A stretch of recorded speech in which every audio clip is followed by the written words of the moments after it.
Bonjour à tous et bienvenue dans cette FAQ numéro 2.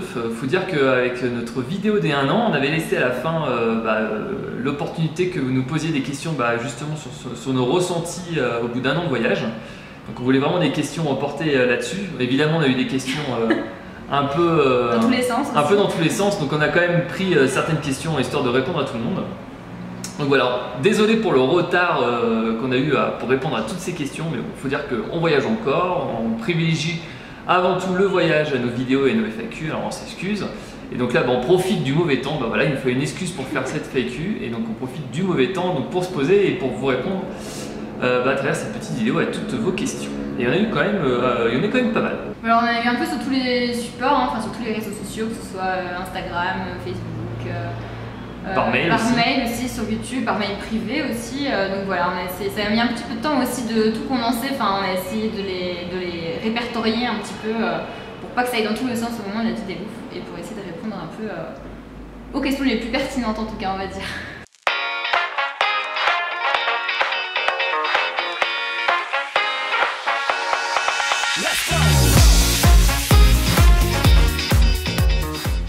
Bon, dans un premier temps, on va commencer par les questions du thème qu'on a donné pour la FAQ, donc 1 an de voyage, donc nos impressions, nos ressentis à 1 an de voyage. Donc la première question d'Annabelle. Après 1 an de voyage, avez-vous toujours le même enthousiasme ou est-ce que l'on devient blasé du voyage? Voilà, l'unanimité, je peux dire qu'on est toujours enthousiaste par ce voyage. C'est sûr que par rapport au début, il y a des petits moments où on est un peu moins enthousiaste sur certaines choses, notamment l'alimentation, parce que vu qu'on est en Amérique du Sud, c'est un peu la catastrophe, donc on est moins enthousiaste de la gastronomie, mais sinon est-ce qu'on est blasé? Non. Non, on n'est pas blasé, à part la bouffe, c'est le seul petit côté un peu où on pourrait dire d'être blasé quoi. C'est qu'on a du mal à voyager autour de la gastronomie en ce moment, c'était plus facile en Asie, mais ici en Amérique du Sud, c'est plus compliqué. Tu es d'accord? Après, ce qu'on nous demande souvent, c'est est-ce qu'on n'est pas blasé, mais est-ce que finalement on ne prend pas l'habitude de voir des belles choses tous les jours? Parce que c'est vrai que c'est vraiment une question qu'on nous pose souvent. Par exemple, quand on était en Asie, est-ce que vous n'en avez pas eu marre de voir des temples quasiment tous les jours? Alors c'est vrai que nous on ne partage pas ce ressenti qu'ont certains voyageurs, on n'appelle pas ça être blasé, mais c'est vrai qu'on est peut-être moins enthousiaste de voir les temples. Alors nous on n'a pas eu ce ressenti là. Non, on n'est pas blasé. Après c'est vrai qu'on n'est peut-être pas comme le touriste lambda qui s'extasie devant la moindre chose. Enfin, voilà, c'est sûr. C'est sûr qu'au bout du 100e temple, on n'est pas là. Oh, qu'est-ce que c'est beau quoi. On y trouve un intérêt, on trouve certes joli quoi que ce soit, mais on n'est pas comme ça. Après on n'est pas blasé parce qu'on a toujours plaisir à être dans le lieu, à prendre des photos, à l'admirer, etc. Après c'est vrai qu'au niveau des émotions, on n'est peut-être pas à l'apogée comme on pourrait l'être quand tu as juste 3 semaines de vacances et que tu t'extasies devant le moindre volcan, la moindre montagne par exemple en Amérique du Sud. Oui, c'est sûr que les émotions sont peut-être un peu plus qu'on appelle ça? Nuancées, oui. Oui, ou plus voilà, plus réservé. Voilà, c'est ça. On est moins dans l'extase comme au début. Voilà, c'est ça. Peut-être que ce serait plus ça. Après, le premier temple thaïlandais qu'on a vu, on était comme des oufs et puis après. Après blasé, non, parce que de toute façon quand tu es blasé de ton voyage, je pense que c'est aussi le moment où il faut que tu rentres, ça sert à rien de continuer si justement tu n'as plus cette petite flamme et que tu vois quelque chose. Après par contre, blasé, je dirais peut-être plus pour moi fatigué, ça oui parfois, au bout d'1 an de voyage tu ressens plus la fatigue, tu as plus parfois le besoin de te poser. Voilà, après c'est peut-être plus moi que Léo, mais c'est vrai que la fatigue du voyage, je pense qu'à 1 an de voyage, oui, clairement... T'es pas pub beat up comme tu l'es une semaine après être parti. Enfin, t'as quand même un an de voyage derrière où t'as marché, on marche quand même beaucoup, on se lève quand même assez tôt, où on est toujours en train de faire quelque chose, soit parce qu'on visite, soit parce qu'on fait un trek, soit parce qu'il faut qu'on monte une vidéo.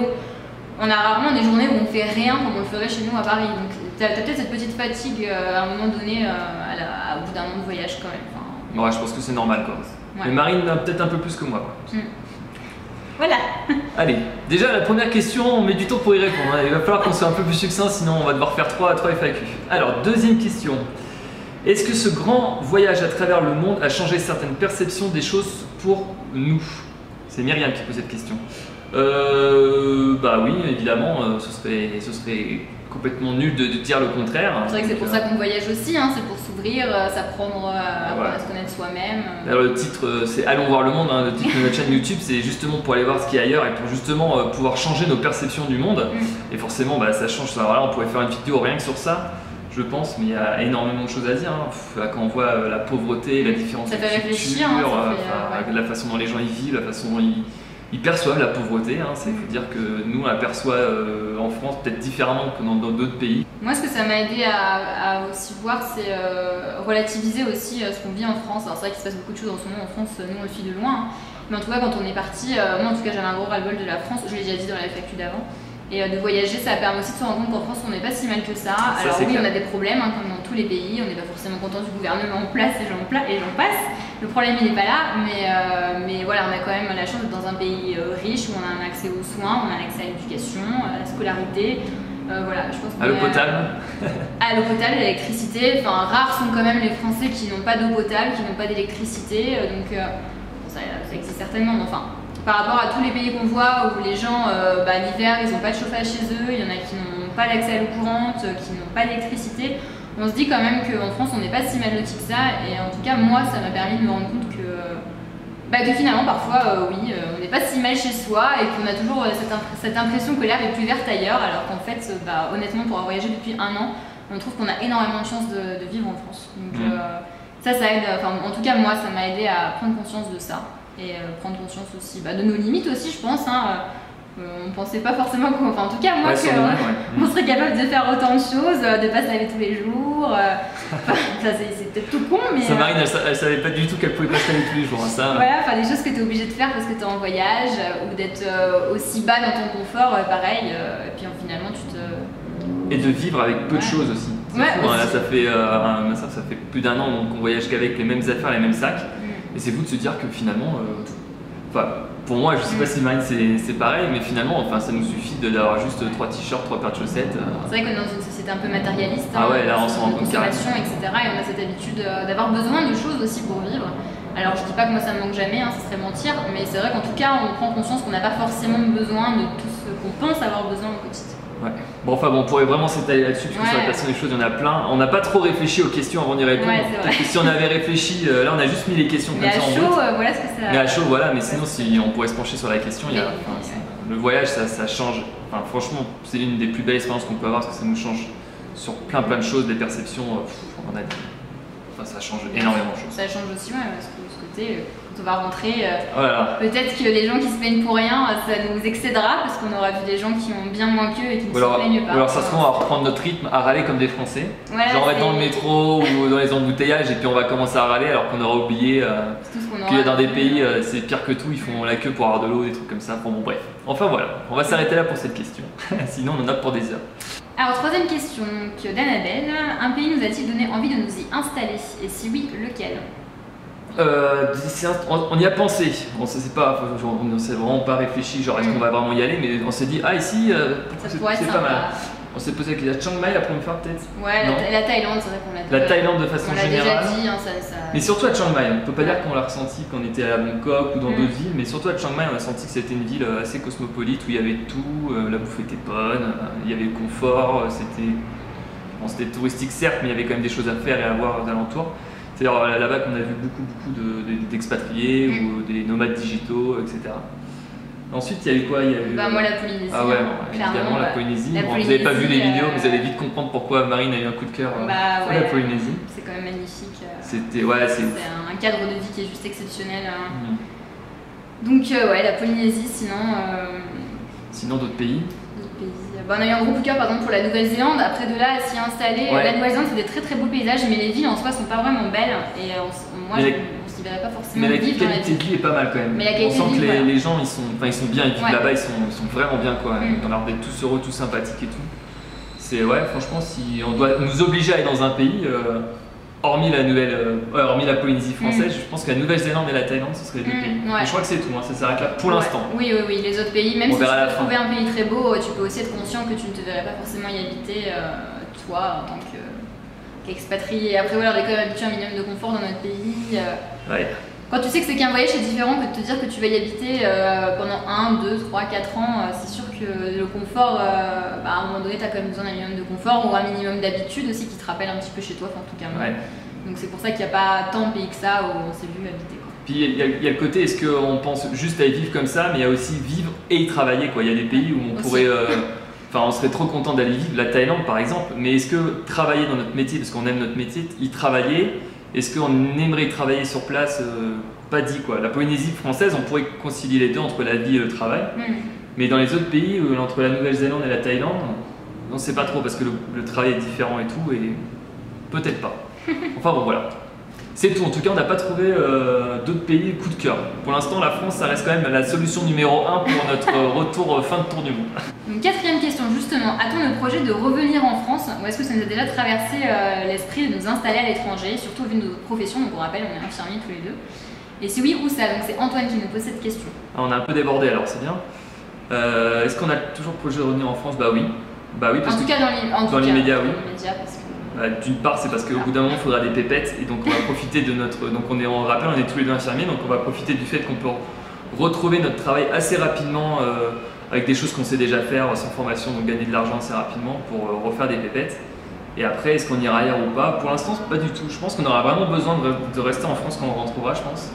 Et peut-être qu'après, on aura l'envie de repartir, mais je pense qu'il y aura déjà l'envie de rester en France, retrouver les proches, se poser un peu, etc.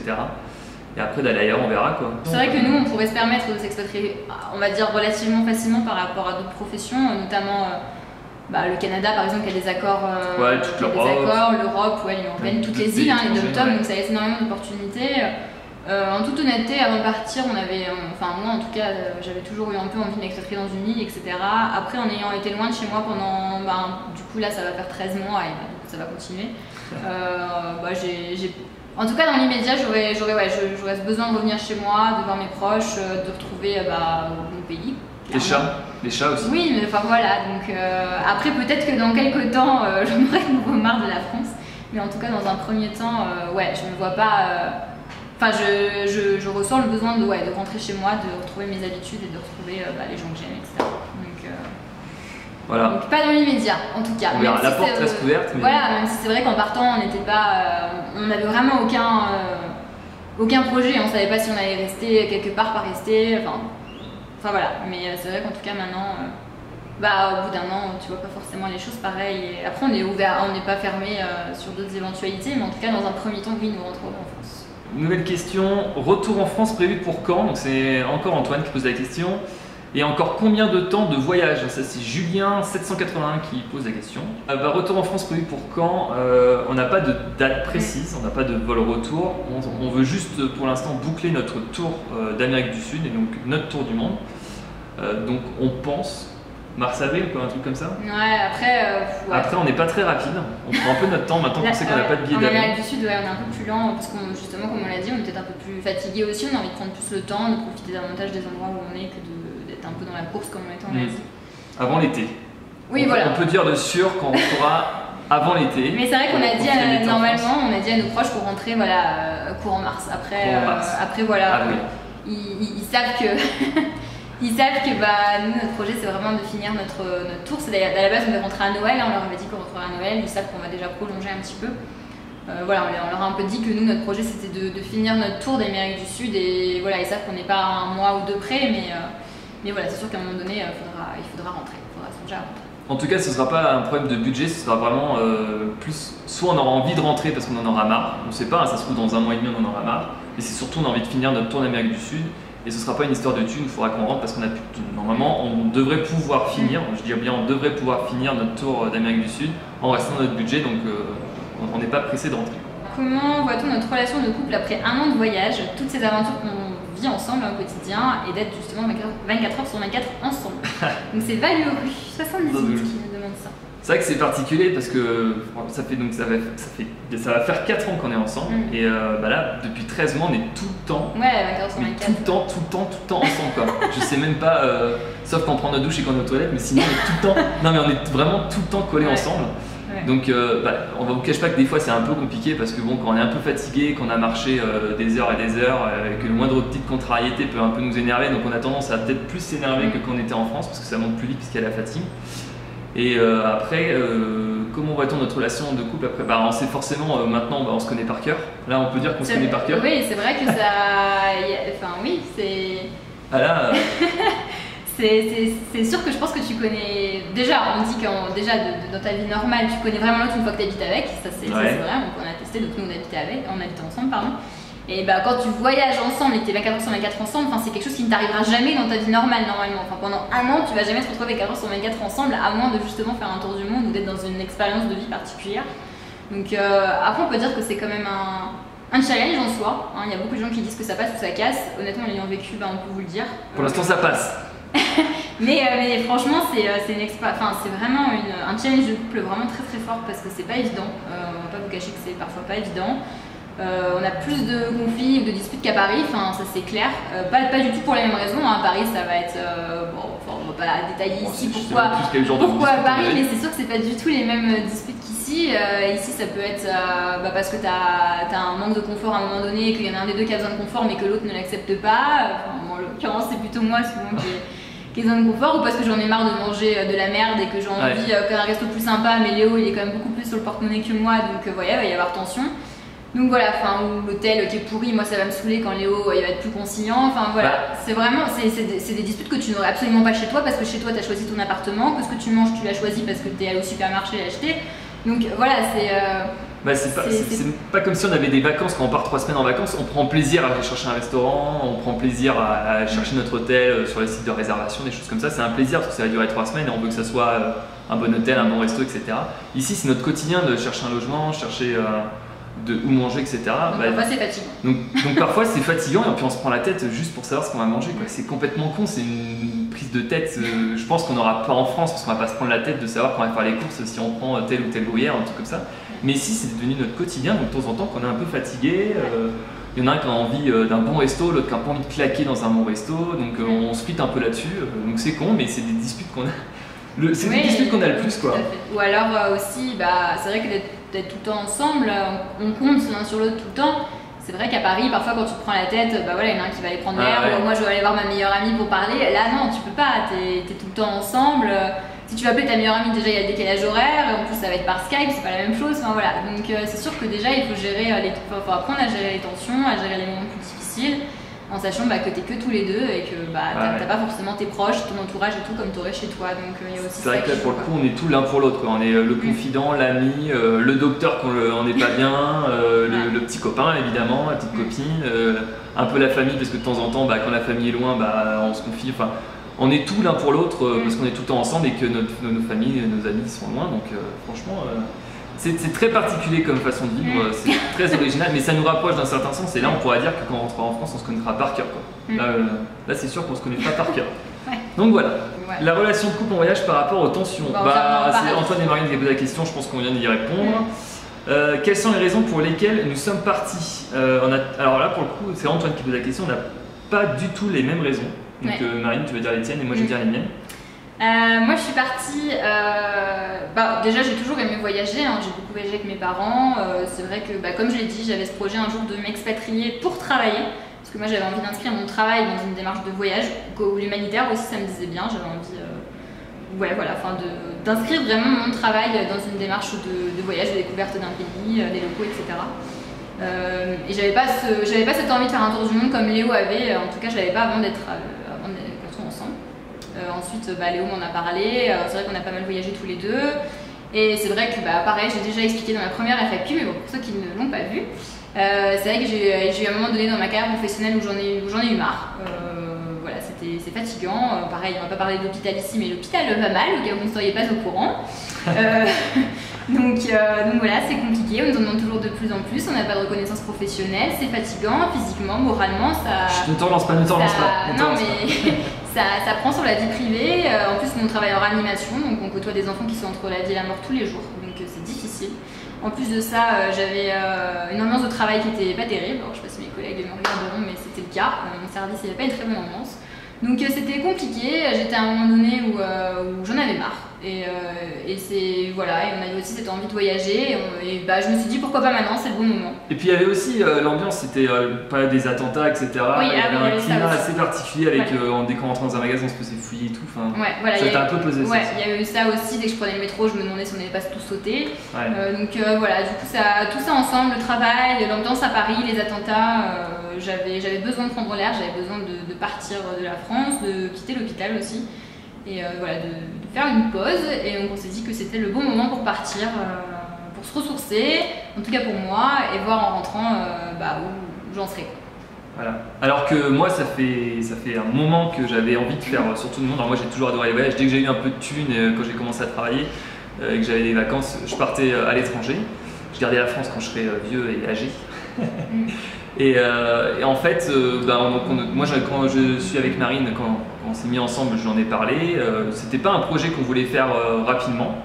On avait cette idée dans la tête, mais qu'on allait garder un peu pour plus tard, parce que Marine surtout était encore un petit peu jeune dans la profession. Moi, j'avais encore des choses à faire. J'avais commencé un nouveau job dans mon service, etc.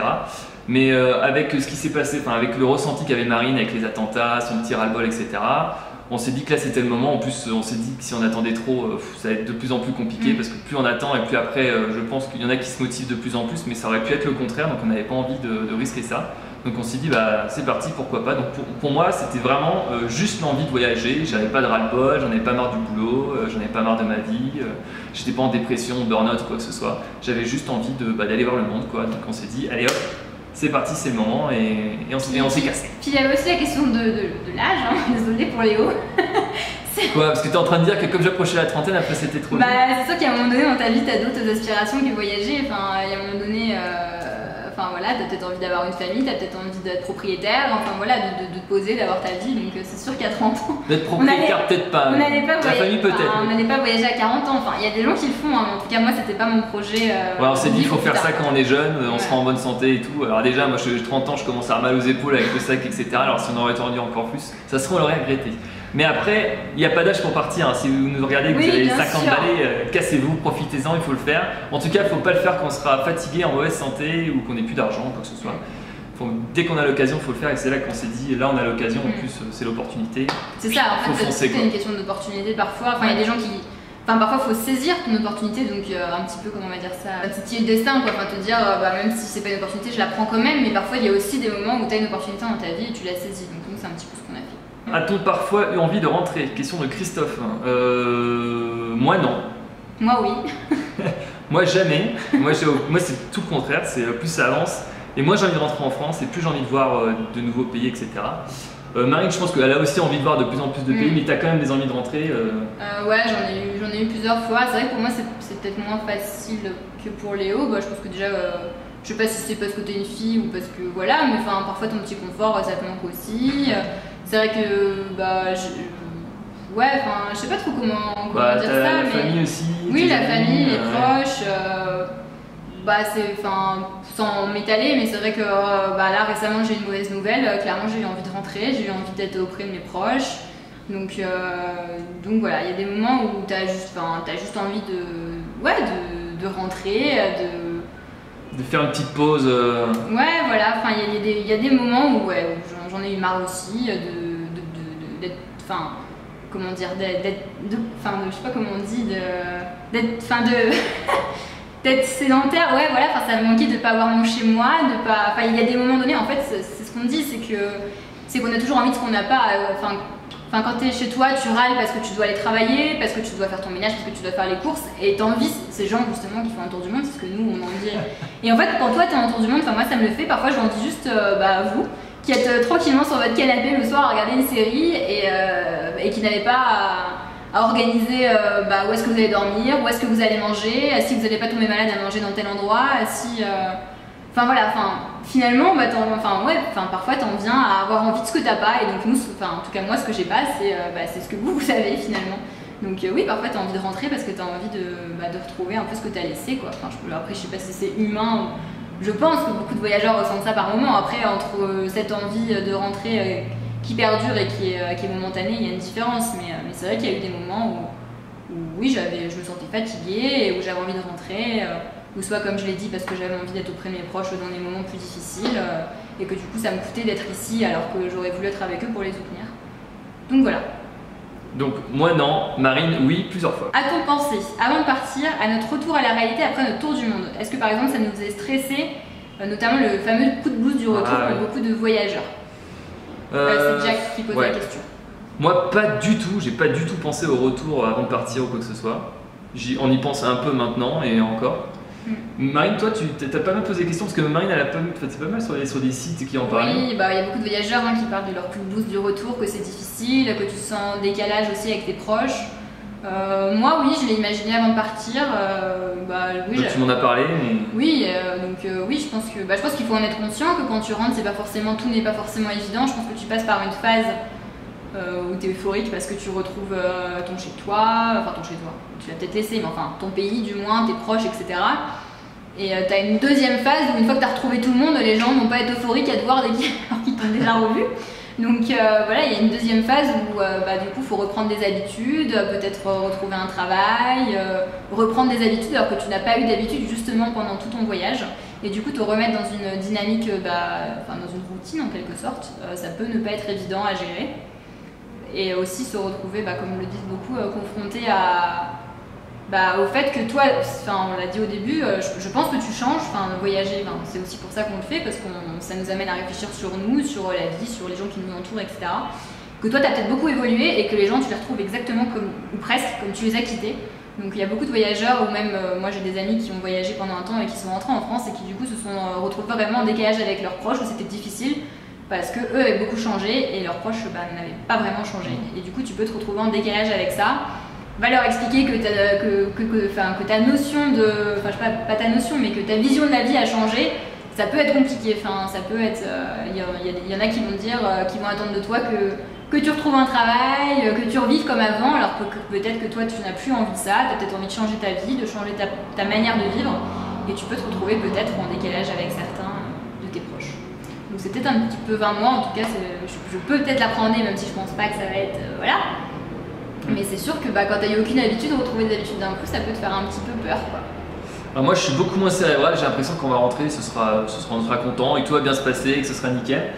Mais bon, ça se trouve, c'est moi qui me porte complètement et je vais rentrer, je vais avoir un gros coup de blues. Après c'est mon côté cérébral, c'est vrai que je ça c'est le côté Marine qui réfléchit beaucoup. Moi je vais au jour le jour, on verra bien quand on rentrera et j'ai l'impression que de toute façon, tout ce qui nous réserve tant qu'on est en bonne santé, tout est bien à prendre, même trouver un boulot, moi je serais limite content. Donc écoutez, de toute façon, c'est pas pour maintenant, donc on verra. Peut-être qu'on fera une vidéo justement quand on sera rentré pour savoir si on a un coup de blues ou pas, ça pourrait être rigolo.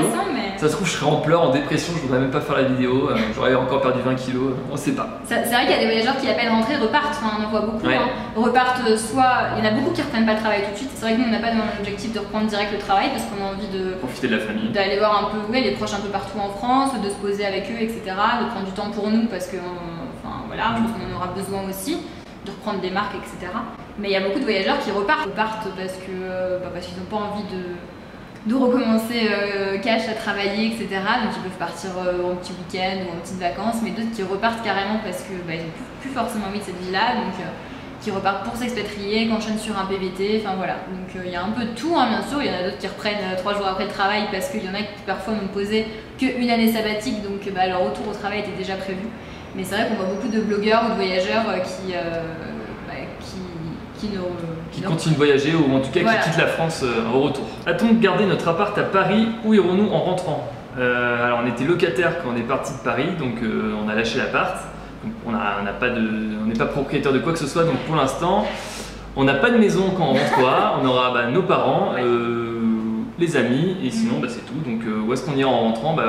Je pense qu'on va rentrer sur Paris, comme les parents de Marine habitent à Paris. À mon avis, on va rentrer sur Paris. En tout cas, dans un premier temps. Dans un premier temps, et ensuite on verra. Tes parents. Mais tout ça, c'est loin, tout ça, c'est encore trop loin. Alors ensuite, quels sont nos projets pour la suite? Donc c'est Vincent qui demande ça. Nos projets pour la suite, comme on l'a dit, c'est un peu vague pour nous. C'est vrai que déjà le retour nous semble déjà un petit peu loin. Il nous reste encore normalement 6 mois de voyage, donc c'est pas pour tout de suite. Et nos projets pour la suite, comme on l'a dit dans un premier temps, c'est rentrer chez nous, retrouver un peu nos marques. Voilà. Mais même travailler, ça nous semble très abstrait parce que déjà on a le projet de ne pas reprendre tout de suite du travail. On ne sait pas si on reprend un CDI ou si on fait de l'intérim pour justement mettre de l'argent de côté et parfois pouvoir faire des voyages. Donc même pour le travail, on ne sait pas vraiment en fait. Donc, les projets sont un peu obscurs. Voilà, c'est un peu vague. On a plein de projets, on se dit qu'à un autre moment plus tard, quand on aura mis de l'argent de côté, on aimerait bien refaire un road trip en van notamment, soit en Europe, soit en France. On aimerait bien repartir aussi faire un voyage au long cours en Amérique centrale ou en Amérique du Nord. Donc on a d'autres projets mais qui sont bien sûr pas pour l'immédiat parce que déjà il y aura une question financière à régler bien avant ça. Alors là c'est pas mal de questions en fait qu'on nous a posées régulièrement, donc on va pas citer les prénoms à chaque fois, mais on les a regroupés, en fait on a regroupé dans des questions pour que ça soit plus clair pour les réponses. Alors la question c'est comment est-ce qu'on se sent physiquement et moralement? Physiquement bien. n'y a pas de souci. Quand on est fatigué, on se pose un peu plus, on prend un rythme un peu moins élevé. Il faut dire que quand on était en Asie, on avait un gros rythme, donc on était peut-être plus fatigué que maintenant, ou maintenant on prend plus le temps parce qu'on a. Mais parce qu'on ressent le besoin de prendre plus le temps. Et parce que voilà, parce que quand même un an de voyage, on a besoin de se poser un peu quoi. C'est vrai qu'on se pose un peu plus. D'habitude, dès qu'on avait fini de visiter une ville, on filait dans une autre ville. Là, on se garde toujours une petite journée ou deux. Donc parfois, on aime bien juste la ville et on trouve qu'on y mange bien. Donc, donc parfois, on reste. On se fait des pauses culinaires. Là, clairement, à Cusco, par exemple, ça fait un moment qu'on y est. Il y a énormément de choses à faire dans la région, certes, mais on a aussi décidé de rester parce qu'on aime bien cette ville et aussi parce qu'on attend que la météo soit plus clémente pour continuer aussi. Alors qu'avant on était un peu plus pressé et on prenait peut-être pas le temps d'attendre qu'il fasse beau pour aller visiter un endroit. On se disait bon, on fait l'impasse ou on va le visiter alors qu'il fait moche. Ouais, voilà, c'est ça. Voilà. Donc ça va physiquement et moralement, bah ça va. Hein. Oui, bah c'est vrai que par moments, comme on l'a dit, on peut avoir des moments où on est plus fatigué ou des petits coups de mou. Ou des petites envies de rentrer momentanées parce que y a des moments où c'est plus difficile que d'autres aussi. Des petites mauvaises nouvelles de temps en temps malheureusement. Voilà, des petites mauvaises nouvelles aussi. Puis bah voilà, hein, c'est pas parce que t'es en tour du monde que c'est le monde des bisounours. À Paris, par moments, t'as des moments où t'es pas bien. Bah c'est pas parce que t'es en tour du monde qu'il y aura des moments, qu'il y aura pas de moments où tu seras pas bien. Ça reste la vie et c'est pas parce que t'es à l'autre bout du monde qu'en effet tu n'auras pas de mauvaises nouvelles ou que t'auras pas des moments où le moral est un peu moins bon ou des moments où t'es pas fatigué. Enfin voilà, ça reste quand même. Bah ça reste la vie quoi. Enfin, c'est pas parce que tu as la chance de voyager que ça reste le monde des bisounours pour autant. Donc, et des difficultés par moment quoi. Bon, en gros, physiquement et moralement, ça va. Oui. Quelles étaient nos attentes avant de partir? Comment est-ce qu'on imaginait le voyage avant de partir? Quelles étaient nos attentes avant de partir? Comment est-ce qu'on l'imaginait? Des attentes aucune. Facile de découvrir des nouveaux horizons, nouvelles cultures, machin, mais sinon pas d'attente particulière. On avait envie de découverte, découvrir les pays, découvrir l'autre, autrui, les cultures, les locaux. Quelles étaient nos attentes? Non, on n'avait pas vraiment d'attente en fait. On avait une espèce de bucket list de choses qu'on avait envie de voir absolument ou des choses qu'on avait envie de vivre absolument. Après, voilà, comment l'imaginer? Moi, j'étais partie dans l'optique que ce serait pas facile tous les jours, parce que je suis comme ça, de toute façon, c'est vrai que comme on l'a dit, je suis assez cérébrale et je suis pas forcément la nana la plus optimiste qui soit, donc j'imaginais bien qu'il y aurait des moments où ce serait plus difficile que d'autres, ou des moments où ce serait difficile en termes de confort, en termes du fait que je sois loin de mes proches. Et du coup, pour répondre à la deuxième question, est-ce que c'est finalement différent de ce qu'on avait imaginé? Bah pas vraiment, parce que du coup, ce que j'avais imaginé, ça l'est, en effet, il y a des moments qui sont difficiles, et je l'avais imaginé, donc non, c'est pas vraiment différent, je dirais, de ce que moi je m'étais imaginé. Après, comme on l'a dit, c'est vrai qu'il y a des moments où on s'étonne aussi soi-même de pouvoir parfois supporter, entre guillemets, parce que c'est vrai que tout n'est pas simple. Donc on découvre un peu des ressources cachées en nous qu'on ne soupçonnait pas. Donc voilà, mais après c'est pas complètement différent de ce qu'on s'était imaginé. Non. Ouais, moi j'avais pas imaginé grand chose, juste voir des beaux paysages et des nouvelles cultures, etc. Donc pour moi en tout cas, le voyage il est comme je l'avais imaginé. C'est-à-dire plein de découvertes, des beaux paysages, des gens incroyables, etc. Qu'est-ce qui est le plus difficile en voyage? Marine, si, toi, la bouffe. Ouais, le confort aussi. La bouffe, le confort, ouais. Le plus difficile. Et les proches aussi, bien sûr, d'être loin de ses proches. En fait, c'est le confort, c'est des habitudes en fait finalement. C'est avoir tes proches, avoir ton petit chez toi, avoir tes petites habitudes, ta petite nourriture que t'aimes bien. C'est ça en fait, c'est des habitudes. Moi, le plus difficile c'est ça, c'est de ne pas avoir le contact avec les amis qu'on avait. Enfin, la fête, là on est tout le temps que tous les deux fois on rencontre des gens sympas, des voyageurs, des blogueurs, etc. Des gens qui sont venus nous voir aussi. Voilà, donc c'est toujours sympa au niveau de l'interaction, mais c'est vrai que l'interaction que tu as avec tes amis est quand même différente et ça manque un peu. Donc je dirais pas que c'est difficile parce que moi je m'y attendais, je savais que j'allais devoir faire une pause là-dessus. Donc je dirais pas que c'est difficile, mais c'est ce qui pourrait être, entre guillemets, s'il fallait choisir, le plus difficile pour moi. Ou alors gérer un peu, pour moi, gérer un peu le business, la thune, etc. Toujours un peu sur son argent, faire attention à pas trop dépenser, etc. Franchement, si on devait faire ce voyage avec, je sais pas, avec une carte bleue illimitée, ce serait beaucoup plus simple. Là, franchement, on doit prendre le transport moins cher, des fois il faut comparer, des fois on fait plusieurs restos pour essayer de trouver moins cher, etc. Des fois c'est un peu difficile. C'est vrai que parfois on aimerait bien avoir un budget, on est déjà un très bon budget, un budget conséquent, mais comme on veut voyager longtemps, on essaie vraiment de se restreindre au maximum. Et c'est vrai que parfois c'est pas que c'est fatigant, mais t'aimerais bien être un peu moins sur ton budget en effet, pouvoir un peu plus profiter. Prendre un hôtel un peu plus sympa, manger dans un resto. Parce que voilà, encore une fois, on dit que on peut dire qu'un resto est cher, mais pour nous Français, il est pas cher. tu peux manger hyper bien pour bien moins cher que ce que tu mangerais en France, sauf que nous on se le permet pas forcément parce que c'est cher pour le pays.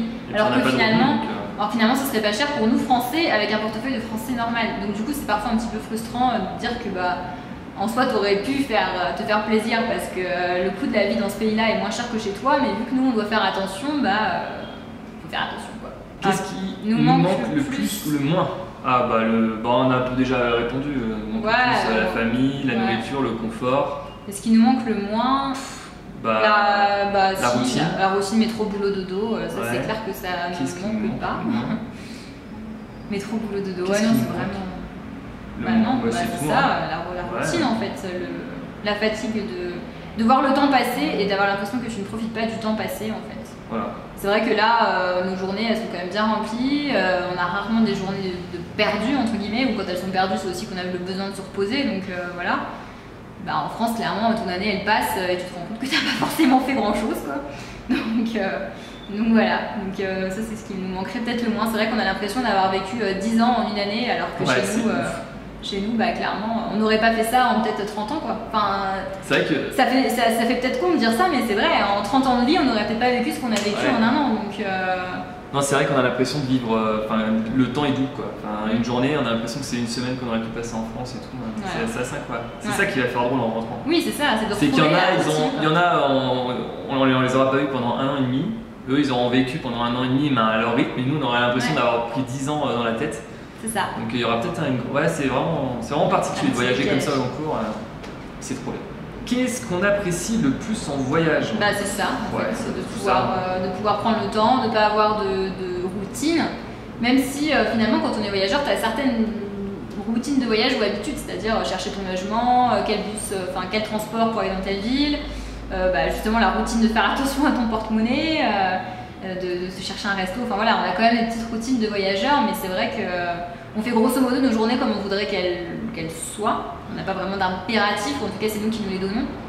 Grosso modo, en fonction de la météo certes, mais alors qu'en France, c'est pas forcément toi qui vas choisir ce que tu fais de tes journées. À partir du moment où tu dois aller travailler, voilà. Donc, la liberté quoi. Ouais, c'est un peu ça, c'est la liberté de faire tes journées un petit peu comme découvrir aussi des nouveaux paysages, des nouveaux pays, des nouvelles cultures.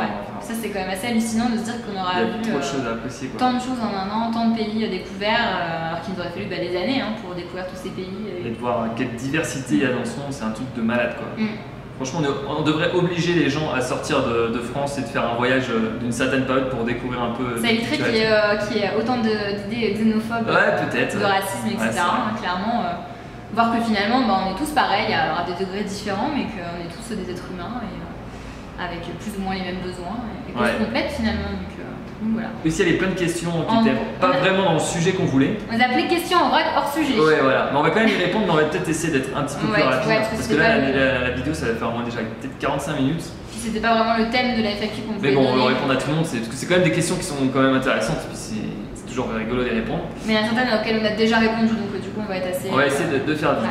Alors, combien de kilos on a pris ou on a perdu? C'est Elodie qui pose la question. Aucune idée. Ouais, en fait, on s'est pas pesé depuis vraiment longtemps. Je crois que depuis le Cambodge, on s'est pas pesé. Aline Maurice, il n'y avait pas une balance? Non. Cambodge? Non, depuis le Cambodge, je crois. Ce qui est sûr, c'est que moi j'ai perdu, ça c'est sûr, parce que au début du voyage, je suis tombé extrêmement malade et j'ai du mal à prendre du poids. Mais donc moi j'ai perdu combien, je sais pas. Moi ça dépend des. Ça dépend si on mange bien ou pas. Ça dépend des pays, ça dépend de pas mal de choses. Il y a des moments où j'ai repris du poids parce que le pays mangeait bien. D'autres pays où j'ai perdu. Là notamment, je sais pas trop. C'est vrai qu'en Bolivie, j'ai l'impression que j'ai un peu perdu. Je sais pas. Soit je suis pareil, soit j'ai un peu perdu, mais grosso modo. En gros, c'est pas. Voilà. Si c'était à refaire des choses que nous prendrions en plus ou en moins dans nos sacs, Virginie qui pose la question. Des choses qu'on prendrait en plus, moi si c'était à refaire, alors depuis j'ai ma copine qui m'a ramené un jean. Ah, tu dirais. Mais c'est la chose que honnêtement que j'aurais aimé prendre dès le début, donc ma copine me l'a ramené, donc voilà. Mais c'est vrai que c'est le petit genre de truc on se dit qu'on n'aura pas l'utilité, mais si c'est sympa d'avoir un petit truc un peu plus sympa qui travaille chez toi, parce que chez nous on ne porte pas des pantalons de trekking, etc. Donc moi j'aime bien avoir mon petit jean, donc si c'était à refaire je l'aurais pris dès le début, j'aurais pas forcément attendu que Claire me le ramène au Cambodge, mais voilà. Un vêtement quoi, c'est bien féminin. Ouais, mais oui, clairement. Moi, ce serait, on l'a vu, je crois qu'elle n'était pas sortie quand on est parti, c'est la fameuse gourde Livestro. Je ne sais pas si vous connaissez, en gros c'est une gourde, on met de l'eau dedans et c'est une petite paille et qu'en fait elle est filtrante, donc on peut mettre n'importe quelle eau dedans.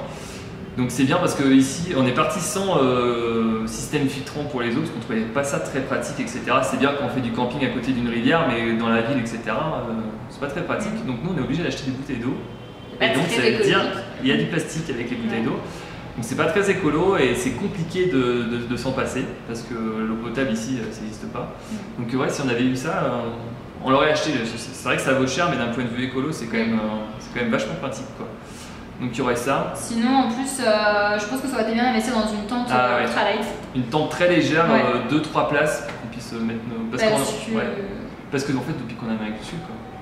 Non, même finalement, du coup les parents de Léo m'ont ramené à l'île Maurice, donc on l'a beaucoup utilisé depuis. C'est une grosse tente. Ouais, voilà, c'était une tente bien lourde, de 4,5 kg qu'on avait déjà avant, mais qu'on a utilisé du coup en Nouvelle-Zélande, qu'on a utilisé en Nouvelle-Cap, qu'on a utilisé ensuite à l'île de Pâques. Et qu'ensuite après on a redonné à ma meilleure amie au Chili quand elle est venue nous voir, parce que du coup elle était très lourde et qu'elle était encombrante. Mais du coup, c'est vrai qu'il y a quand même pas mal de fois où on pourrait camper finalement. Il ne fait pas si froid que ça en fonction des régions, donc on pourrait, si on avait la tente, camper. Là, on va bientôt faire des treks et du coup, il va falloir qu'on loue une tente. Bon, c'est pas une dépense exubérante, mais c'est vrai qu'à refaire, je pense que c'est bien d'investir dans une tente ultra light quand tu fais un voyage au long cours. Parce que je pense que ça peut servir, peut-être pas en Asie, mais en tout cas en Amérique du Sud, dans la partie Océanie, etc., pour faire des économies. C'est pas mal. Ouais, donc une tente. C'est un budget, mais ça aurait été vraiment utile. Ouais, ça aurait été pas mal. Et en moins, qu'est-ce qu'on a pris en moins? La moustiquaire. Finalement. Qu'on a encore, mais très peu utilisé. 3 ou 4 fois, grand max. Ouais. Et encore parce qu'on voulait être sûr de ne pas se faire piquer ou quoi que ce soit, mais on aurait à la limite pu s'en passer. C'est vrai que c'est toute petite, elle est légère. Oui, c'est vrai que c'est pas très encombrant ou très lourd. Mais... C'est un grand débat cette moustiquaire. Il y en a beaucoup qui se posent la question. En gros, la prenez pas. Il n'y a pas de souci. Quand il y a des moustiques, il y a des moustiquaires dans les chambres. Ou au pire des cas, vous pouvez en acheter sur place si vraiment c'est la cata. Ensuite, c'est tout. En moins. Non, non. Si on doit réfléchir, c'est qu'à mon avis, il n'y a pas un truc. On n'a pas vraiment pris de choses inutiles, à part la moustiquaire qui nous a pas servi. On ne s'est pas encombré de choses inutiles. Non, je pense pas. Comment ça se passe pour les hébergements? C'est Antoine qui nous demande ça. Est-ce qu'on prend des hôtels, des Airbnb, des auberges de jeunesse, chez l'habitant, couchsurfing? En fait, on fait tout, sauf couchsurfing qu'on n'a pas fait. Mais sinon, oui, on fait tout. Hôtel, Airbnb, auberge de jeunesse, chez l'habitant. Comment on fait? Soit on réserve pas Booking avant dans les pays où c'est mieux de réserver avant, notamment au Vietnam, on pense, ou à la période où on y était, quand on se pointait sans rien, les hôtels étaient complets, donc on réservait. Et en plus de ça, il n'y avait pas forcément de tarifs moins chers en direct. Mais il y a d'autres pays, notamment là en ce moment, Pérou, Bolivie, où on réserve plus vraiment parce que parfois c'est moins cher en direct et qu'il y a moyen de négocier en direct. Donc soit on réserve avant sur Booking, au moins une nuit, puis après on négocie avec directement l'hôtelier, soit on fait en direct. Et Airbnb, ça dépend. Airbnb en général, c'est quand on se pose vraiment longtemps. Un moment. À Cusco, on aurait pu poser la question, c'est vrai. Je crois qu'on n'avait pas trouvé, il n'y a pas beaucoup de logements. Au Pérou, il n'y a pas beaucoup de logements sur Airbnb. Les endroits, c'est pas terrible. Mais sinon, par exemple, à Santiago du Chili, on est resté 2 semaines. Du coup, oui, on a loué un Airbnb. On l'a fait quelques fois Airbnb, c'est pas mal. C'est pas mal. Avoir un petit chez soi, c'est ça. Et Couchsurfing, on l'utilise pas du tout. On s'est inscrit, on a rentré les profils, etc. Le problème, c'est que c'était un début de profil. Moi, j'avais déjà un profil, etc. Mais le problème, c'est qu'il faut se vendre un peu, il faut trouver quelqu'un de plutôt sympa, etc. En gros, on trouve que c'est un petit peu, certes, on fait des économies, c'est un petit peu chronophage, et nous, on est un peu en mode dernière minute, à l'arrache, quoi que ce soit. Donc, voilà, ça demande un petit peu plus d'organisation que d'ailleurs, et c'est pas trop notre truc. On préfère à la limite arriver et dormir chez l'habitant à l'arrache ou prendre un hôtel de la dernière minute plutôt que de devoir démarcher sur Couchsurfing. C'est pour ça qu'on n'a pas du tout fait Couchsurfing depuis qu'on est parti. Puis c'est vrai que j'ai un peu de mal à aller gratuitement chez la personne. Enfin, ça me. Ouais, c'est ça. Moi, ça me perturbe un peu. C'est vrai qu'on a quand même. Alors oui, on est backpackers, oui, on est un peu sur nos sous, mais on a quand même les moyens de se payer un truc. Donc aller chez les gens comme ça gratuitement. Ouais, mais c'est des gens qui veulent t'accueillir. Oui, ouais, je sais, mais moi j'ai un peu de mal. Et puis pareil, je sais pas sur qui je vais tomber. T'as quand même une obligation de lui parler, d'être gentil avec parce qu'il t'héberge gratuitement. Mais non, mais. Ça se trouve, il est pas sympa, ça se trouve, il l'est pas, mais bon, il t'a quand même hébergé, donc il faut quand même que tu sois gentil. Alors que quand tu vas à l'hôtel ou même chez l'habitant, en général, tu payes. Donc. Bon, Marie n'aime pas Couchsurfing. Enfin, je sais pas, j'ai jamais testé, mais j'avoue que j'ai des a priori sur la chose. Voilà, moi c'est vraiment le côté pratique, quoi. Alors, est-ce qu'on a déjà pensé à travailler sur place pour gagner de l'argent et repousser le retour? Non, jamais. On a mis assez de côté, on a fait vraiment côté. Enfin, on a pris un gros budget pour éviter justement de se poser, de devoir travailler, pour vraiment ne voyager, juste voyager. Et on préfère rentrer en France et bosser dans ce qu'on aime et dans ce que c'est faire, quitte à repartir plutôt que faire du couchsurfing ou du comment on appelle ça déjà? Du fruitpicking ou du woofing, notamment en Nouvelle-Zélande ou en Australie. Non, c'est vrai qu'on n'était pas parti avec cette idée de base là. Après, ça aurait pu se faire, mais c'est vrai qu'on n'était pas dans cette dynamique là. Ouais, voilà, c'est vrai que c'était pas moi la ferme, je me vois pas trop. Aller ramasser des fruits, ça me branche pas trop non plus. Donc, bon, après, pourquoi pas. Enfin, après, voilà, faire serveuse ou quoi en Australie, à la rigueur, ça serait plus envisageable pour moi déjà. Mais non, c'est vrai qu'on n'était pas parti dans cette dynamique-là. Après, si on était parti sur un voyage vraiment au long cours de 3, 4, 5 ans, là oui, c'est sûr qu'à un moment donné, il aurait fallu se poser la question. Enchaîner soit sur un PBT, soit voilà, mais on n'était pas parti dans cette dynamique-là. Est-ce qu'on se pose par moment ou est-ce qu'on court sans cesse? On y a un peu répondu, on s'est posé par moment. Un peu moins au début, enfin les 6 premiers mois, pas trop, mais depuis qu'on est en Amérique du Sud, on commence à un peu se poser. Est-ce qu'on prévoit tout? Non. Alors, surtout pas maintenant. Loin de là. Surtout pas maintenant. Au début, davantage, parce qu'au début, on avait quand même des visas, donc on avait des dates. On devait quitter le pays à telle date, parce qu'on avait par exemple en Birmanie un mois de visa, donc il fallait grosso modo qu'on ait prévu quand même un itinéraire pour être à telle date, à tel endroit pour passer la frontière. Ou parfois des impératifs de date, quand on a dû retrouver les parents de Léo, fallait qu'à telle date on soit à Hanoï parce qu'on avait un vol. Donc voilà. Il y a des moments donnés où oui, on devait prévoir un minima parce qu'on avait des impératifs de date ou parce qu'on devait retrouver des gens à tel endroit, donc il fallait qu'on y soit, ou parce qu'on avait certains billets d'avion qui étaient déjà pris en avance, donc pareil, il fallait qu'on y soit. Mais sinon, depuis qu'on n'a plus du tout de billets d'avion, donc depuis qu'on a mis les pieds à Santiago du Chili début juin, non, on ne prévoit plus, on fait vraiment au jour le jour. À Cusco, on n'avait pas du tout prévu là d'y passer autant de temps, puis finalement, on voit qu'il fait pas très beau, on avait envie d'attendre qu'il fasse meilleur temps pour aller faire une activité. Enfin voilà, donc du coup on prend le temps. Donc non, là pour le coup on est vraiment plus dans on ne prévoit plus vraiment quoi. Le seul truc qu'on a prévu c'est l'été qu'on va faire après quoi. Mais voilà, en gros c'est on a une dynamique, ce qu'on va faire dans le pays, quand est-ce qu'on rentre dans le pays, quoi que ce soit. On se laisse aller. C'est ça qui est bien aussi, c'est de se sentir libre quoi. Si on est toujours obligé avec des contraintes de billets et tout, franchement c'est horrible. Ouais. Alors, est-ce qu'on a pris des billets d'avion tour du monde?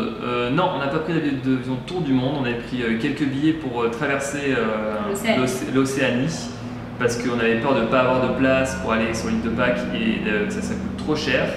Mais sinon, non. Et en ce moment, on essaie de ne plus prendre l'avion du tout. Le dernier avion qu'on essaiera de prendre, ce sera pour rentrer.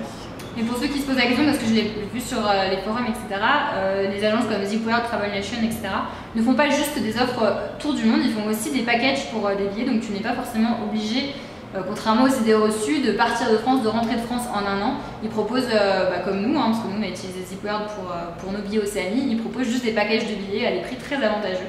Donc n'hésitez pas à leur demander. C'est pas très avantageux, c'était le même prix que si on les prenait nous, sauf qu'il y avait l'assurance qu'eux ils prenaient tous les billets d'un coup alors que nous on devait les prendre un par un. Et qu'on pouvait modifier les billets et que si j'avais un souci, on avait un intermédiaire pour exactement le même prix que si on s'était débrouillé tout seul. C'est pour ça qu'on était parti de l'Asie. Alors Antoine qui nous demande nos ressentis par rapport aux deux continents, donc sur l'Amérique du Sud et l'Asie. Est-ce que ça vaut le coup? Parce que lui par exemple, l'Amérique du Sud ne me disait pas trop. Donc il nous demandait nos ressentis par rapport à ça.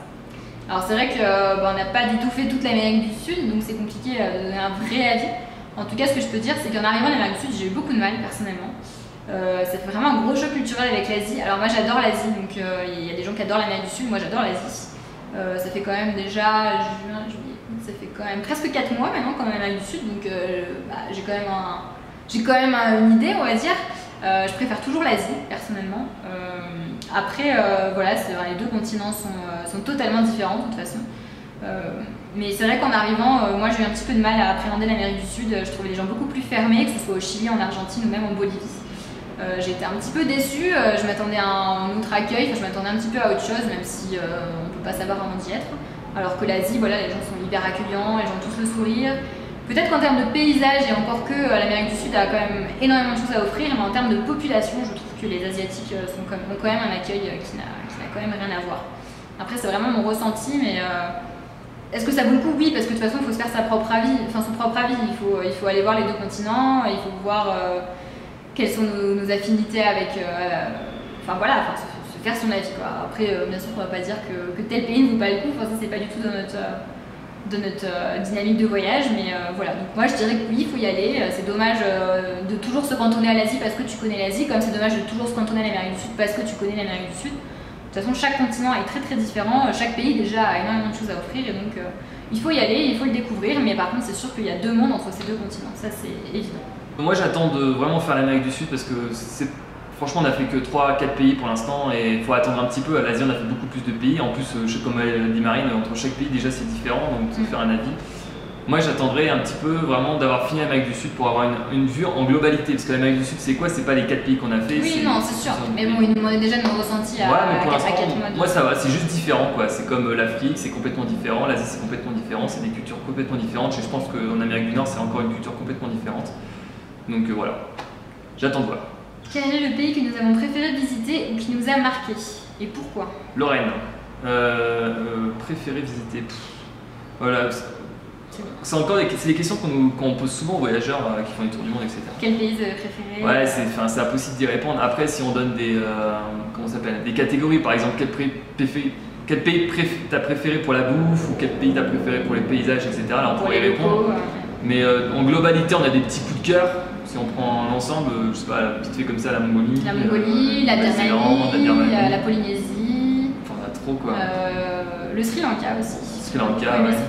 Voilà, enfin, c'est vraiment des petits coups de cœur quoi. Mais après, tous les pays ont des choses bien, d'autres choses moins bien. Donc ça dépend dans quel domaine on se place quoi. Et des pays qui nous ont déçus. Est-ce qu'on a des pays qui nous ont déçus? Bah le Laos. Ouais, et encore pareil, ça t'a déçu. Enfin, ouais, remarque, si dans la globalité ça t'a déçu, hein, la population, les paysages, etc. J'aurais préféré par un autre pays par exemple. Donc si voilà, ça va quand même. Allez, je vais rejoindre Marine, on va dire le Laos, pour trouver un pays. Est-ce que nous avons des regrets pendant le voyage, des pays où on aurait aimé aller? C'est Diloari qui nous demande ça. Bah oui, hein, clairement, de toute façon, un voyageur il a envie d'aller dans tous les pays du monde, donc déjà oui, c'est sûr, partant de là. On a dû faire des choix au moment où on a fait notre itinéraire pour des questions de budget, pour des questions de période, parce qu'on n'avait pas arrivé à la période de la mousson dans un pays, ou pour des raisons d'itinéraire, enfin voilà. Bon, oui, il y avait les Philippines et l'Indonésie où vraiment c'était des regrets parce qu'on avait vraiment l'idée de le faire dans ce tour du monde, puis vis-à-vis de la météo, de l'organisation, etc., on n'a pas fait. Puis les autres pays, c'est pas des regrets parce qu'on a décidé de pas les faire. Et la Chine, parce que la Chine, c'est un peu un regret parce qu'on voulait la faire, on a un problème de visa, on n'a pas pu, donc on a changé nos plans pour éviter de perdre du temps. Donc aussi un regret. Après, c'est pas des regrets, en fait je sais pas si on peut dire des regrets, ce sera juste des pays qu'on fera plus tard quoi. C'est tout. Oui voilà c'est ça, après bon... On peut pas tout faire, on va faire tous les pays d'un coup, hein, donc c'est un peu ça. Ça nous laisse l'occasion d'aller dans d'autres pays. Donc parfois on s'est cantonné à une logique de parcours et ça sera à refaire, je sais pas si j'aurais gardé... Ouais, j'aurais peut-être fait plus au feeling de ce que j'avais envie de faire et pas faire toute l'Amérique du Sud parce qu'on était allé dans l'Amérique du Sud ou faire les pays d'Asie qui suivaient. L'avantage d'avoir une logique de parcours, c'est d'éviter de prendre l'avion ou de faire des transports pour rien, etc. Quoi. Mais c'est vrai qu'on aurait pu, comme on l'a fait à l'île Maurice pour aller voir les parents de Léo, on aurait pu se prendre un avion pour aller à Madagascar et repartir, même si c'est pas sur une logique de parcours. Ce serait à refaire, je nous serais peut-être permis de divaguer un peu d'itinéraire juste parce qu'on avait envie de faire une destination qui n'était pas pile à côté d'Asie ou pile à côté de l'Amérique du Sud. Mais bon, d'un point de vue budget, écologie et compagnie, oui, c'est sûr. C'est un peu plus difficile. Comment fait-on pour protéger l'ordi dans nos sacs? On a une housse pour l'ordinateur et après l'ordinateur avec sa housse, on le met dans nos petits sacs à main, de journée, qu'on appelle ça. Et puis voilà, puis on fait gaffe quoi, de ne pas le mettre n'importe où, de ne pas le lâcher n'importe où, etc. Et la journée, on le laisse à l'hôtel, hein, bien sûr, on l'a pas avec nous toute la journée. Ouais, voilà, on essaie de les mettre dans les placards, les enfermer avec des cadenas, des trucs comme ça, pour éviter de se les faire chourer. Alors, comment a-t-on fait pour calculer tous ces chiffres pour notre vidéo des 1 an? Donc c'est Alexis qui demande ça. C'est vrai qu'il y en a beaucoup qui nous posaient la question parce qu'on a donné des chiffres très précis, notamment le nombre de kilodrics que j'ai dû manger, le nombre de fois où j'ai pas mangé parce que c'était pas bon, enfin voilà. C'est bien sûr des chiffres un peu humoristiques, hein. On a fait un petit peu des moyennes, par exemple pour le riz, on sait qu'à peu près on mange tant de grammes de riz par repas, sachant que j'en mange tout le temps, on s'est dit que ça fait tant de repas sur l'année, voilà. Enfin, et il y a des chiffres par contre qui sont beaucoup plus sérieux, notamment les budgets, notamment le nombre d'heures de bus, enfin tous les transports, enfin des trucs très sérieux. Où là pour le coup, Léo avait fait un tableau Excel avant qu'on parte, donc et tous les jours, tous les jours du monde. On essaye de le faire tous les jours. Mais en tout cas, on note les horaires à quelle heure on part en bus, à quelle heure on arrive, le nombre de fois on prend le bus, le taxi, etc.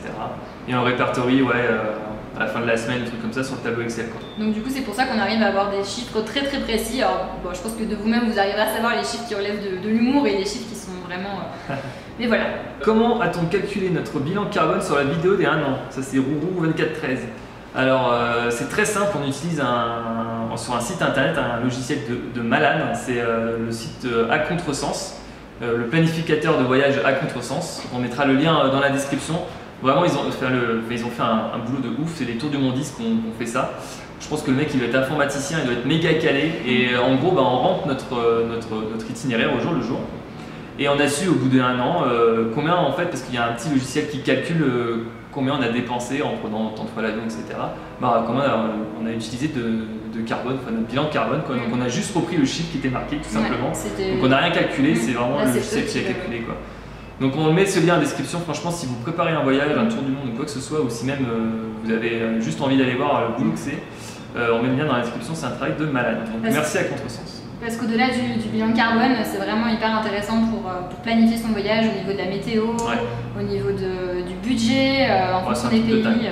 Enfin voilà, on conseille vraiment, c'est vraiment un super bon outil pour des gens qui préparent leur voyage ou qui sont même encore actuellement en voyage. On espère que ça restera gratuit, mais je pense que ça va rester gratuit, sinon il n'y aurait plus d'intérêt. Alors, quel est notre budget total pour notre voyage en entier? Question de Dreams World. Alors, le budget total, alors on est parti avec un gros budget, c'est qu'on s'est dit on dépensera pas plus de 25 000 € par personne.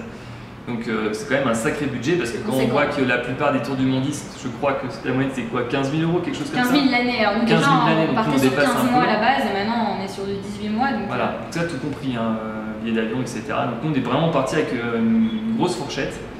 Donc on pense pas tout dépenser, en tout cas c'est pas prévu et encore on sait pas trop. Mais voilà, c'était le budget total. Ensuite. Alors avons-nous pris une dispo à l'hôpital d'1 an et demi ou est-ce qu'on a cumulé des CADR, des CADR, des COT, bon, pour ceux qui... Dreams World, je pense qu'elle est dans le milieu, c'est ça, non? Ouais, c'est ça. D'être infirmière comme nous, c'est donc du coup, on va un petit peu resituer déjà pour ceux qui ne sont pas du tout dans notre milieu. Donc une disponibilité, quand on est fonctionnaire, on a droit à une disponibilité, je crois qu'on a droit jusqu'à 10 ans. Pour convenance personnelle, c'est-à-dire juste pour convenance personnelle, quoi. De toute façon, sans aucun motif. Donc voyager c'est un motif de convenance personnelle. En fait, tu n'es pas obligé de donner ton motif, hein, c'est tout simplement ça. Tu peux juste demander pour convenance personnelle. Donc tu fais une lettre directement à ton hôpital, à ton cadre, etc.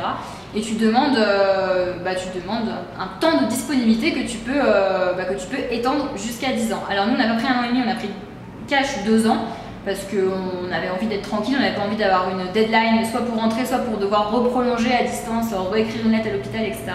Donc on a pris 2 ans de disponibilité d'emblée et en rentrant, on verra si on reprolonge ou sur raccourci, mais ça m'étonnerait. Voilà, on verra.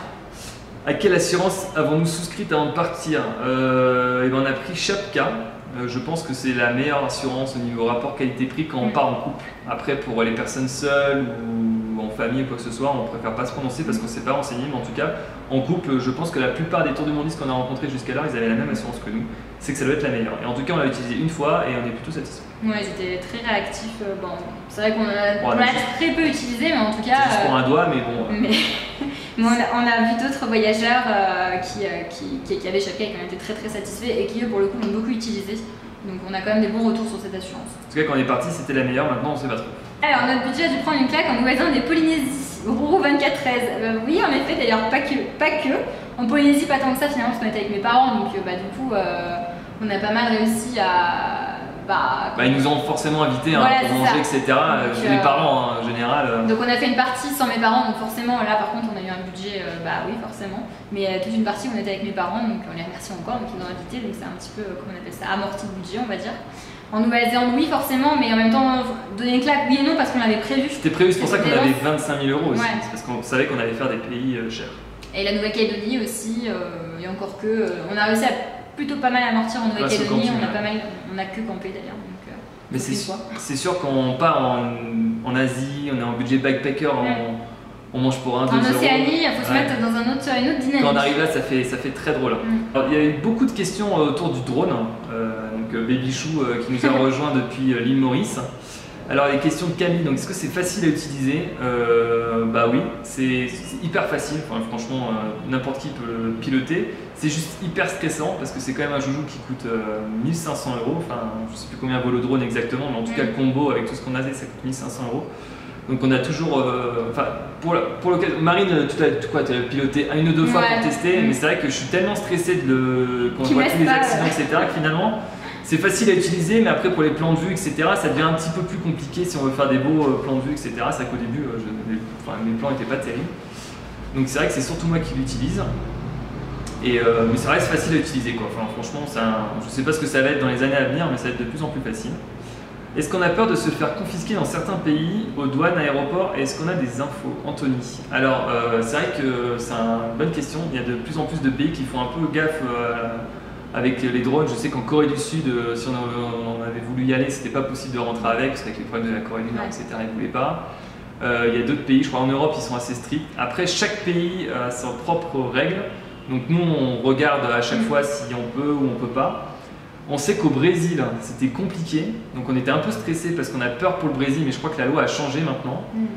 Donc en fait, les lois elles changent énormément en plus. Il faut se tenir informé. Il faut vraiment se tenir informé. Là, on était hyper stressé, c'est qu'en fait, on a acheté un peu le drone sur un coup de tête pendant une escale donc à Kuala Lumpur. Et je m'étais même pas posé la question de comment on pouvait le transporter dans les avions, etc. Est-ce que tous les compagnies aériennes autorisent à le transporter? Donc on était un peu flippé, puis finalement, aucun souci. On n'a aucun souci aux douanes. Quand on ouvre en douane, ils regardent le drone, ils ne se posent même pas de questions, ils ne demandent même pas ce que c'est. Aux aéroports, les batteries, etc. On a les papiers pour de la IATA, donc c'est comment ça s'appelle, ceux qui régit un peu toute la réglementation au niveau des transports aériens, etc. Comme quoi on peut transporter tant de batteries par personne, de tant de volts et tout. Et donc en gros, on n'a aucun souci, ça passe très bien. Et d'ailleurs, une autre question de Thibaut, c'est le problème par rapport aux batteries dans les avions. Bah non, nickel chrome. Alors des fois, sur internet, on voit qu'il faut les mettre dans des sachets spéciaux, etc. Si ça explose, etc. Nous, on les transporte comme ça, à l'arrache. On nous a jamais posé de questions. Ouais, c'est vrai que parfois ils ont regardé pour voir si ça dépassait pas en termes de ce qui est autorisé, quoi, pour la capacité des batteries. Mais sinon, non, ils ne font pas. Et on prend tout en bagage à main avec nous. Toujours, ah ouais, parce que là on n'a pas envie de le mettre en bagage cabine d'ailleurs, parce que de toute façon il faut prendre en bagage à main, parce qu'il y a certaines compagnies ne veulent pas en bagage cabine. Donc on prend tout en bagage à main avec nous et on n'a eu aucun problème pour l'instant. Et on croise les doigts. Alors ensuite, il y a Rourou24H qui nous demande, et Macintoshien aussi, qui nous demande un retour sur le drone, donc au niveau du poids, la praticité, d'autonomie et si c'est pas trop encombrant. Alors, est-ce que c'est encombrant? Un petit peu, il reste quand même petit, il prend quand même pas mal de place dans notre petit sac de journée. Alors avant, je pouvais mettre plein de vêtements, etc. Maintenant, entre l'appareil photo, l'ordinateur, c'est vrai que ça fait un petit peu un sac de journée un peu lourd. Donc en termes de poids, certes, il n'est pas très lourd, mais quand on est tour du mondiste et qu'on essaye de se limiter au maximum au niveau de poids, ça nous a quand même pas mal alourdi. Mais c'est pas trop dérangeant finalement, parce que de toute façon ça fait tellement des belles images et tout qu'on est bien content de l'avoir, donc on oublie le poids en fait. Par rapport au bénéfice poids, je pense que ça se vaut, quoi. Il n'est pas méga encombrant par exemple, il est beaucoup moins encombrant ou lourd qu'un ordinateur, donc voilà. Après, est-ce qu'il est pratique? Il est carrément pratique, quoi. Est-ce qu'au niveau de l'autonomie, l'autonomie on a quand même 3 batteries, donc on a l'argent de faire nos plans à la journée, puis le soir on recharge. La batterie elle dure 20 minutes en moyenne, donc en gros on en a pour 3 fois 20 minutes, donc on en a pour 1 heure de plan sur la journée, donc c'est largement suffisant. Donc voilà pour le drone, c'est vrai que c'est quand même un nouveau gadget qui est vraiment hyper chouette, quoi. Alors maintenant ils en font des tout petits, alors nous on les a pas testés, c'est vrai que s'il pouvait être encore plus petit comme ça, on aurait peut-être pris le tout petit là qu'on peut tenir dans la main. Mais en tout cas celui qu'on a, on est bien content de l'avoir. En tout cas depuis mars qu'on l'utilise, oui on en est satisfait pour conclure. Voilà, c'est tout pour les questions. Je crois que heureusement qu'on s'arrête là parce que ça commence à être beaucoup. D'ailleurs, on n'a plus beaucoup de batterie pour la caméra. Donc on espère que... qu'on a répondu à vos questions, en tout cas comme vous le souhaitiez, ou en tout cas du mieux qu'on l'a pu. Donc voilà, on se reverra peut-être dans une autre FAQ. Oui, parce que peut-être qu'il y aura d'autres questions qui vont surgir plus tard. Et puis on espère qu'on en fera une autre parce qu'on trouve ça sympathique, ça fait partager. Ça fait une interaction, on va dire, entre nous et tous les gens qui nous suivent et nous regardent, qu'on ne connaît pas forcément d'ailleurs. Mais en tout cas, voilà, ça permet aussi de vous donner un petit peu la parole et aussi de vous donner des conseils ou nos ressentis, si ça peut aider certains à préparer leur voyage. Voilà, donc merci encore de nous suivre et puis à bientôt pour de nouvelles aventures parce qu'il y a encore plein de vidéos qui attendent chaudement dans l'ordinateur et à être montées. Et surtout des belles images avec le drone. Voilà, allez, ciao ciao.